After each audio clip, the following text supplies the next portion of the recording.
How are you guys? I want to need for you some help.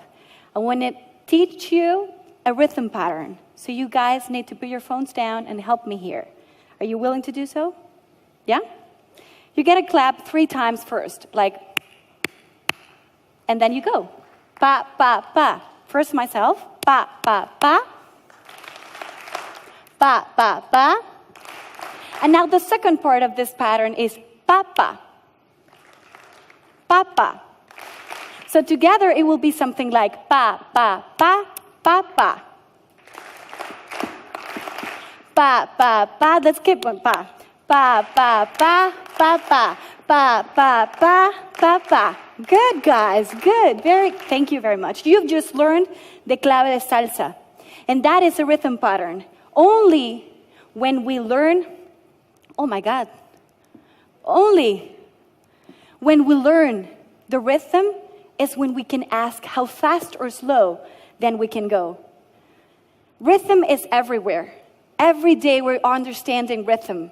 Whether you are in a hurry or you're chilling and the world outside is in chaos, whether you flow with the things you always do or you're creating new patterns of rhythm, the soundtrack of our lives is built upon rhythm. And if there was somebody that didn't want to listen to the music being played and had to sought for peace in that rhythm was Viktor Frankl, an Austrian psychologist and neurologist, and also a Holocaust survivor. And he wrote this quote.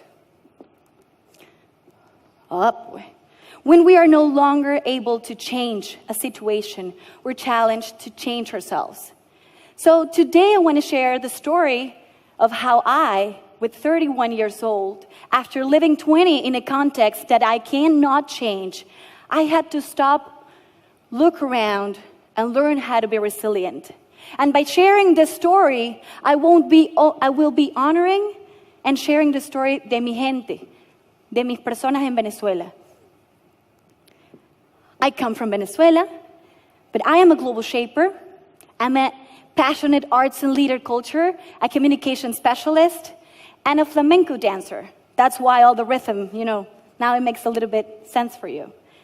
I come from Venezuela, I live in Caracas, and even though we're in the worldwide news, I would like to take some time to share with you a little bit of our context.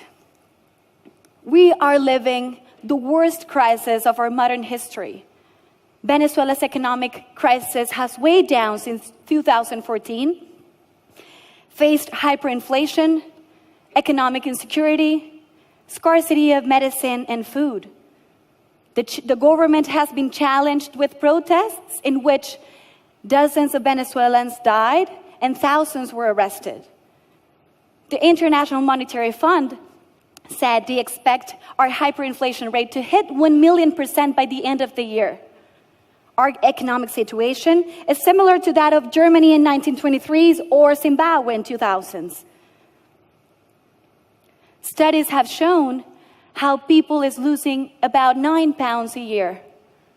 4.5 million people are eating just once a day, and 3 million people are eating out of garbage. 80% of kids under 5 years old are already suffering from malnutrition, but they cannot be treated because medicine scarcity is peaking 90%. Only in 2017, there were more than 260,000 homicides. We're the most corrupt country in Latin America. We're in the top 5 countries with high impunity rate. We're at the last place in rule of law index out of 102 countries. Going to work is unaffordable, and for you to get an idea, most of the population earn minimum wage. And you'll need like 11 or 10 minimum wages for you to buy just basic basket food. So according to Bloomberg, and I think they're right, Venezuela marks its 4th year as the most miserable economy in the world. That is why we're living the largest mass displacement in Latin America's history. In terms of scale, it can be comparable with Syria's exodus. We used to be one of the wealthiest countries in the world. However, that story I cannot tell today And believe me, it hurts. Venezuela has had it in time and evolution. When the whole world is looking for the fourth industrial revolution, I literally feel like it come from the second industrial revolution, like it come from the past. And here we go. We have two movements.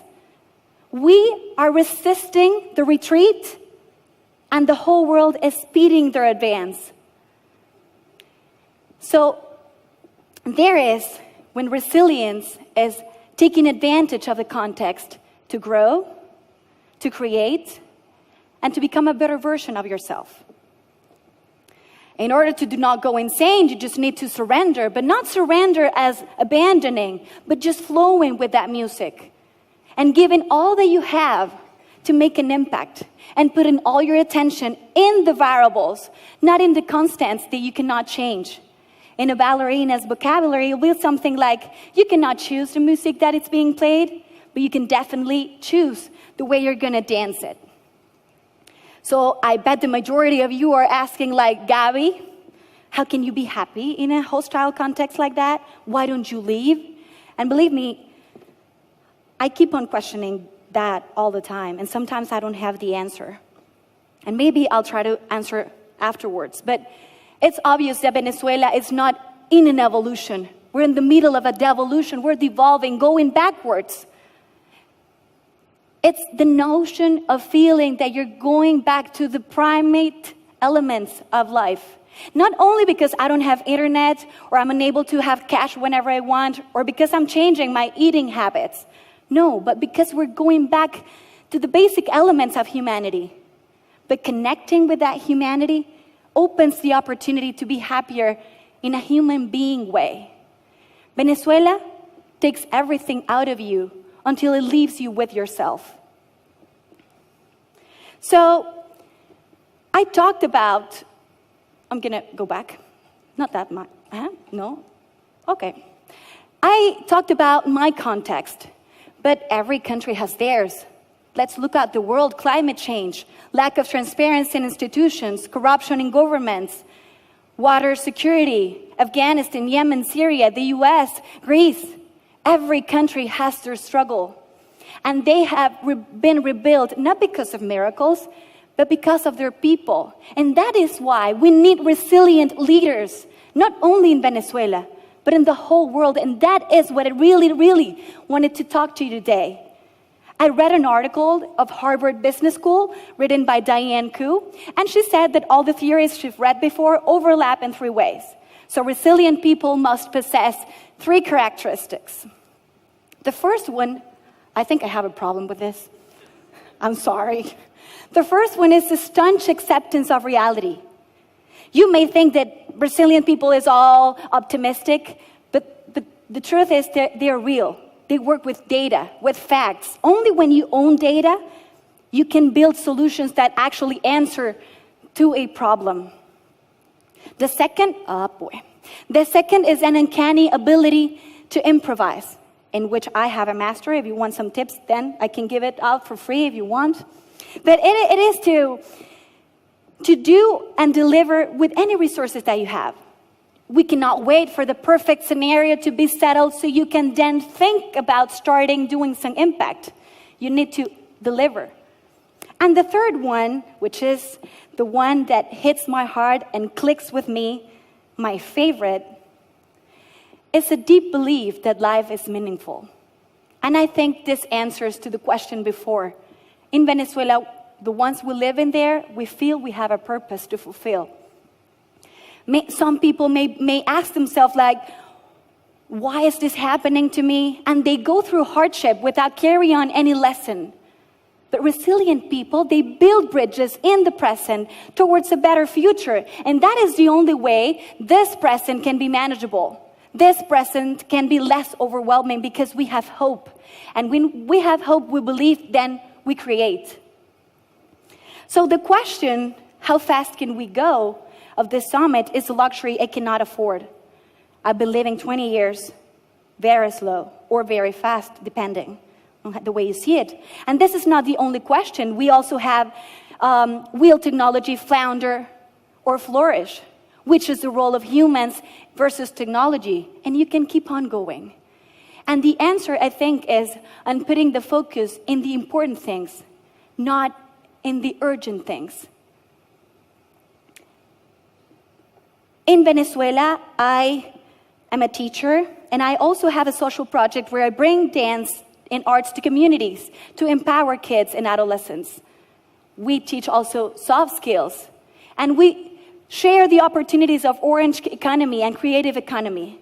My friends, the shapers, they're doing smart city solutions, fintech solutions, automated systems for manufacturing enterprises. They're researching for public policies.